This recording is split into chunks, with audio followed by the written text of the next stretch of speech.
आप परम सौभाग्यशाली हैं जो आपने इस चैनल को खोलकर सुनने का प्रयास किया।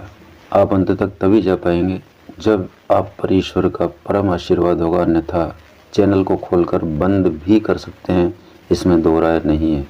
क्योंकि ये वो चीज़ें हैं, जीवन यात्रा के वो अनमोल रत्न हैं जिन्हें हर आदमी नहीं चुन पाता, पूरा जीवन गंवा देता है। तो हम आपके सामने आज लेकर आए हैं श्रीमद् भगवद गीता के 16वें अध्याय का महात्म्य। शुरू करने से पहले आप लोगों से एक ही निवेदन है कि सब्सक्राइब बनता ही है, क्योंकि ये आपके हित का ही काम है। आइए शुरुआत करते हैं। श्री महादेव जी कहते हैं, पार्वती अब मैं गीता के 16वें अध्याय का महात्म्य सुनाऊंगा। सुनो। गुजरात में सौराष्ट्र नामक एक नगर है। वहाँ खड़गबाहु नाम के राजा राज्य करते थे, जो दूसरे इंद्र के समान प्रतापी थे। उनके एक हाथी था जो मद बहाया करता और सदा मद से उन्मत्त रहता था। उस हाथी का नाम अरिमर्दन था। एक दिन रात में हठात सांकलों और लोहे के खंभों को तोड़ फोड़कर बाहर निकला। हाथीवान उसके दोनों ओर अंकुश लेकर डरा रहे थे, किंतु क्रोधवश उन सब की अवहेलना करके उसने अपने रहने के स्थान हाथीसार को ढहा दिया। उस पर चारों ओर से भालों की मार पड़ रही थी, फिर भी हाथीवान ही डरे हुए थे। हाथी को तनिक भी भय नहीं होता था।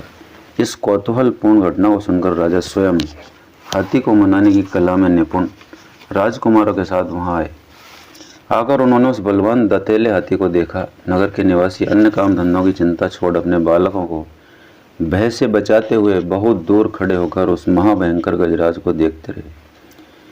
इसी समय कोई ब्राह्मण तालाब से नहाकर उसी मार्ग से लौटे। गीता के 16वें अध्याय के अभयम आदि कुछ श्लोकों का जप कर रहे थे। पूर्ववासियों और पीलवानों महावतों ने उन्हें बहुत मना किया, किंतु उन्होंने किसी की न मानी।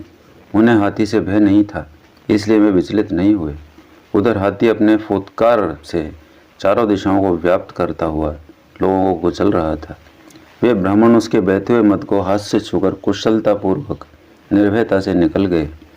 इससे वहाँ राजा तथा देखने वाले पूर्ववासियों के मन में इतना विस्मय हुआ कि उसका वर्णन नहीं किया जा सकता। राजा के कमल नेत्र चकित हो उठे।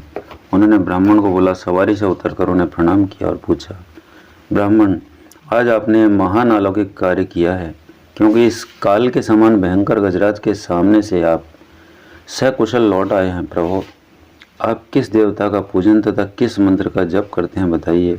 आपने कौन सी सिद्धि प्राप्त की है? ब्राह्मण ने कहा, राजन मैं प्रतिदिन गीता के 16वें अध्याय के कुछ श्लोकों का जप किया करता हूँ, इसी से ये सारी सिद्धियाँ प्राप्त हुई हैं। श्री महादेव जी कहते हैं, तब हाथी का कौतूहल देखने की इच्छा छोड़कर राजा ब्राह्मण देवता को साथ ले अपने महल में आए।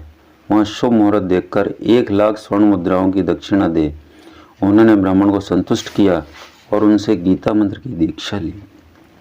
गीता के 16वें अध्याय के अभयम आदि कुछ लोगों का अभ्यास कर लेने के बाद उनके मन में हाथी को छोड़कर उसके कौतुक देखने की इच्छा जागृत हुई।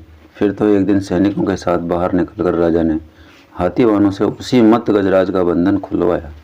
वे निर्भय हो गए।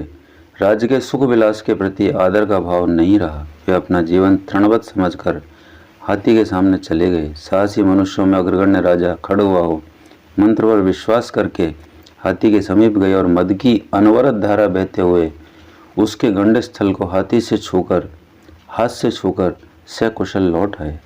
काल के मुख से धार्मिक और खल के मुख से साधु पुरुष की भांति राजा उस गजराज के मुख से बचकर निकल आए।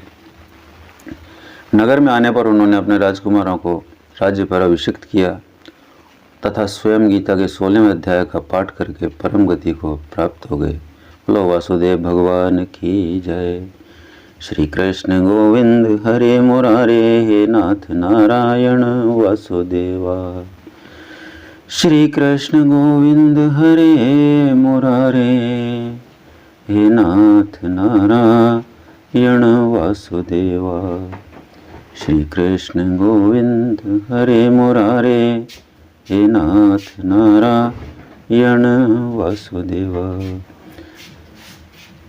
कृष्णम समर्पयामि नमः।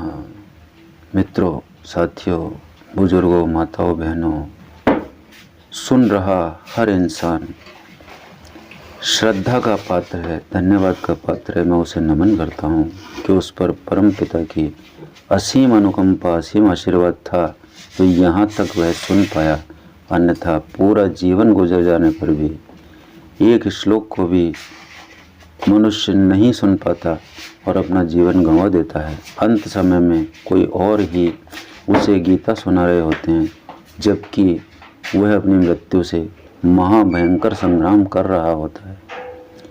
अगले वीडियो में बहुत जल्दी फिर मिलेंगे, तब तक के लिए नमस्कार।